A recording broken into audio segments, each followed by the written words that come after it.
Alright guys, Combat Saturday. Today we finally have some dry weather. We've been raining like crazy. I think it's a system that moved up from Colorado or something like that.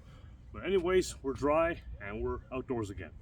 Okay, so what we're looking at today, I was talking actually with my friend Shane yesterday, who's working with me now, and we were discussing what one of the most challenging things is in the martial arts and when it comes to teaching students and things.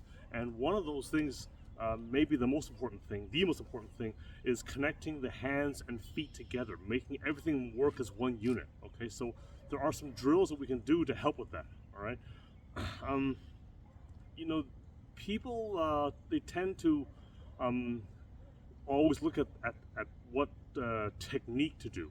You know, they're looking for some secret technique or a secret combination or something like that. Okay, and but really the answer is in understanding biomechanics and physics. That's really the answer. You really want to understand this stuff. It's about biomechanics and physics. Okay, you cannot generate any power without some kind of weight transfer. And this is, you know, you can talk about chi energy all you want to, okay, but unless there is a physical transfer of weight, you can't generate power. All right, and you know, while we're on the topic about chi anyway, I've been seeing they kind of died off for a while, but now they're popping up again about all this you know, dead like chi energy that you can project into someone. Okay, it's complete nonsense. Okay, don't believe this garbage. Okay, this is just a way for people to try and scam you to learn some secret system or something like that. Okay, I mean, yes, it's a real thing, but the idea that you can, you know, project some kind of energy into someone and knock them out or something, or make things levitate, it's just ridiculous. Okay, all right. So the first exercise is the shifting. All right. Now this comes from Wing Chun, but it can be applied to any martial art. Okay. So get into your stance here. Now I've covered this before. Okay, and basics. You can never do too much of the basics. Okay. All right. And who was it who said that the most advanced thing you can do is the basics consistently? I don't remember who said that, but it's a really good quote. I had to figure out who said that and make an image or something. Okay. All right, here we go. So we're gonna start here, feet together. Okay. Now open up, heels out, toes out, heels out. Okay. Now some people can just do it just right here. Okay, but I'm a bit wider, so I prefer to do the first movement first. Okay. So start here, 1, 2, and 3. Okay. Now this stance, the whole idea of this stance, all right, because people look at it and they say you can't fight that way, all right. Well, yeah, but you can't. That's true. Okay, but if I turn my foot out, now I'm open. Now I can step. I can step in any direction, any way. I can turn a pivot, and no matter what happens, I can always close back into my stance again. Okay, move in any direction, a pivot, whatever, but I can always close back into that. That's kind of like your rangefinder, your home plate, I guess. Okay. All right. So we're here. All right. Okay. You see my feet? Okay. There you go. 1, 2, 3. Okay. And now what we're gonna do is we're just gonna turn on the center of your foot. Now some people turn on the heel of their foot. It doesn't really work for me. I find it's better to turn on the center of the foot, so that both your toes and your heels will move actually. Okay. And as I do it, gotta get a little closer actually. Okay, there's a little too far on that one. Okay, as I do it, my hip is moving with my hand. See? Or actually not my hand. I should say my elbow actually. See, the elbow. Remember something. This is an elbow-driven martial art. Wing Chun is an elbow-driven martial art. Okay. So when I use my hips, you see, one can't go without the other. If I turn my hip, I don't turn. Actually, it's hard for me to even shut it off because I've done it so many times. But if I just keep something here, I keep my elbow here while I turn my hip, it feels so awkward. If I throw my elbow out without the hip behind it, that feels awkward too. I have to do it. Okay. And then that way, if I'm punching, I have to I have to always bring it. I have to always bring it along. I can't just do one without the other, right? Everything always works together. Okay, boom, boom, boom, boom, boom. See, you do it enough, and you can't do it wrong. It's impossible to do it wrong. Okay, that's all it is. So this shifting, you gotta do a lot of reps of this. Okay, and you can do it in watching a TV show or something like that. Okay, and just do it I don't want to use the word mindlessly because you have to be thinking about it, but you don't want to be tense and oh, how am I doing? You just want to kind of let it flow, like you're just throwing something out there. So you do that enough, you're watching a show, and then eventually it'll sink in. Okay? All right. Now another one we're gonna do. Okay, and this is the pivoting. Okay, so the pivoting is very important because you learn to maintain your balance as you're moving. Okay, which is also a big part of connecting the hands and feet together because you have to have everything moving as one unit. Okay, so there are quarter pivots and full pivots. Okay, it's best to start with a full pivot first. Okay, just so that you get the feeling of the big movement and then you can cut it down. Okay, just like I said before, many movements. Okay, if we do a movement like this is a movement in Bagua where I scoop and so it's a very big movement. See, so I'm transferring the weight to my leg, and I'm going up. Yeah, I'm going to go over this a bit later, okay? But I just want to cover it a bit now. But the thing is that because I'm doing this big movement, I feel every inch of it. So in reality, it might just be a little short movement, right? That might be it, okay? But because I've done this big movement, I can feel it better, okay? All right, so pivot means 180 pivot. When I say full, I mean 180. And when I say quarter, I mean 90 degrees, okay? That's what I mean by quarter and pivot. Now, of course, you pivot, I mean little angles, micro pivots as well, okay? But for basic training, general training, you want to do 180 and 90, okay? Roughly. You can go more than 180 if you want to, okay? Like in Bagua, okay? All right, so what I'm doing here, I'm pushing with this foot here. I take it 1 to 2, I take a little step with this foot here, and then I push this foot.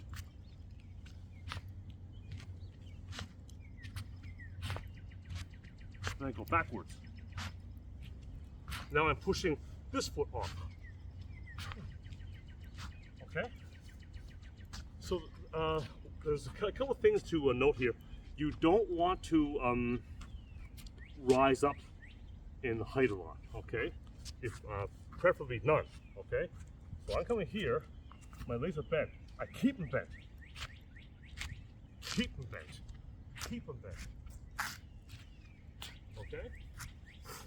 Okay? Because if you don't keep them bent, I come with you here.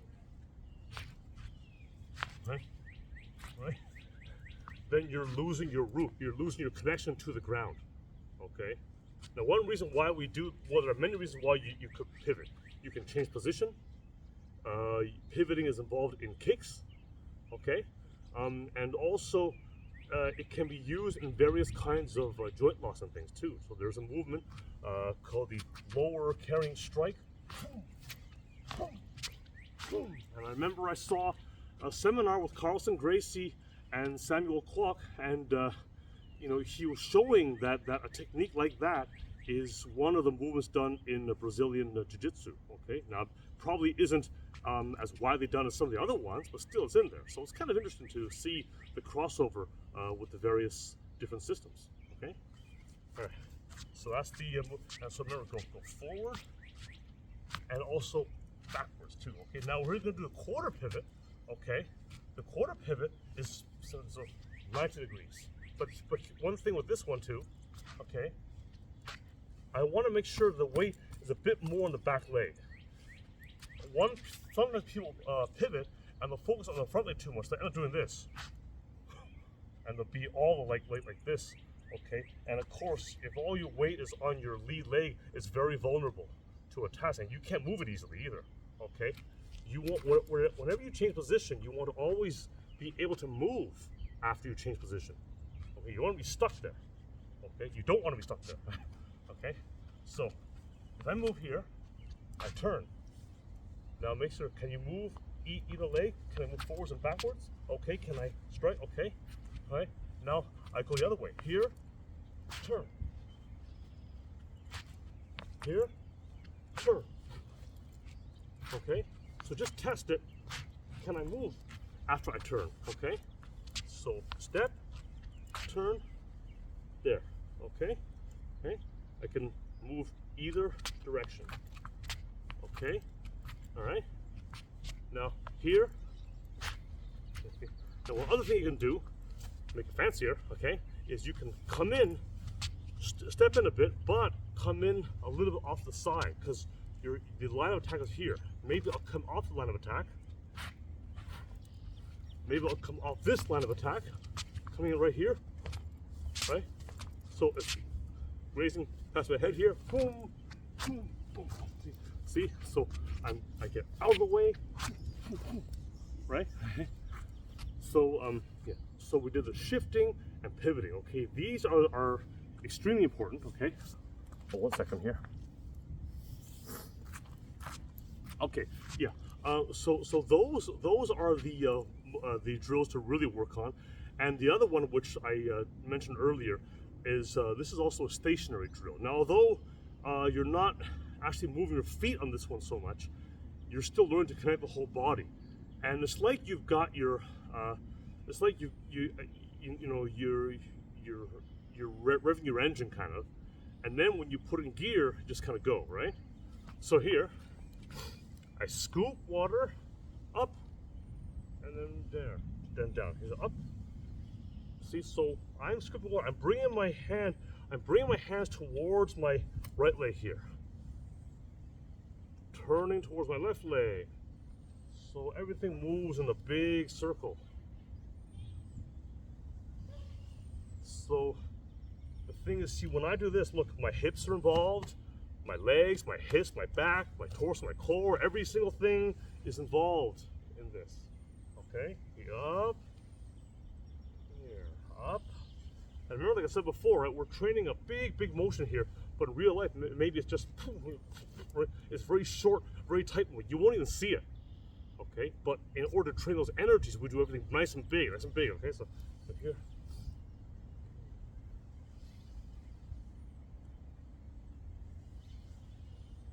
Yeah. And of course you do the same thing on the other side, okay? Just like all these drills, okay? And yeah, and that's the movement. So what you do is you're inhaling here, exhaling. Okay? And then, now this is gonna get a little tricky, okay? We're gonna use this step here, zigzag step.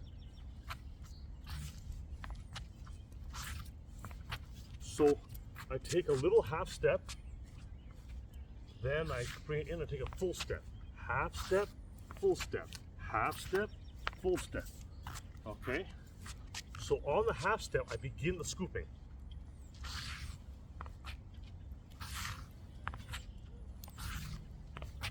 See? So you see that? And not only am I scooping the water with my hand, but this one is in guard. I'm not just having a lazy hand like this, right? Okay, I'm always engaged all the time because I'm assuming that someone is coming in there. Boom. Boom. Boom. The guard hand. Always have a guard hand ready, okay? Half step, full step. Half step, full step. Half step, full step. So I'm covering as I'm scooping my hands like this.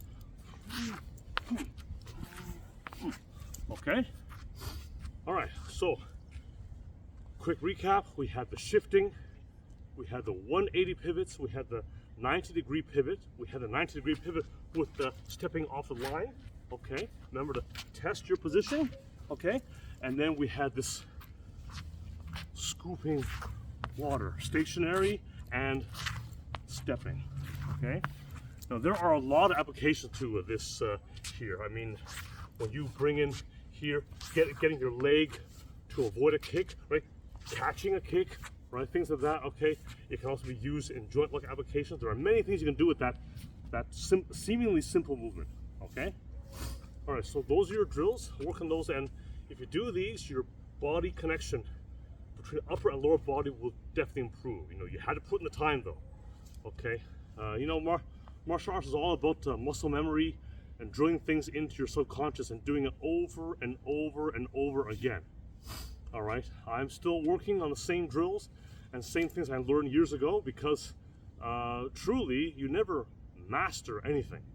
You can improve, but you never master anything. And this is why I even dislike this title of things like master and grandmaster, because, you know, I mean, I know in the world we live in, you know, you have to have titles and people want to see that kind of thing. I get that, okay?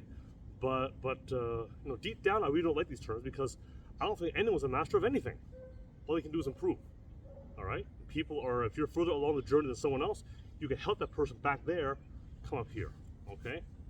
But mastering something implies that you reach the end of the road. There is no end, okay? So anyway, just something to keep in mind, okay? Always remain a white belt, okay? No matter what happens, okay? All right, that's it for the video. Any questions, as always, just let me know and see you soon.